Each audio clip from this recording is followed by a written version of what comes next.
Hi everyone, welcome back to our channel. In this video today, I'm going to talk about how to use transport in My Perfect Hotel.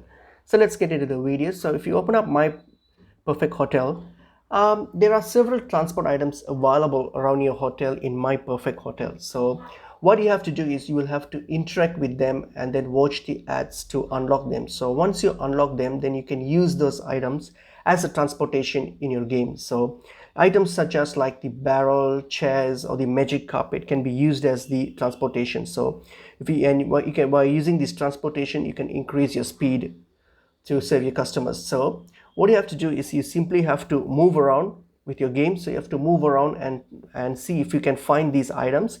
So once you find these items, try to interact with them. So when you try to interact with them, you will have the option to watch an ad in the app. So try to watch that ad. The ad is completely free and you will have to watch it for a couple of seconds to redeem the item. So once you redeem the item, you can use it for transportation. So that's how you can use your transportation in My Perfect Hotel, and you can increase your speed. So hope this information was helpful to you all.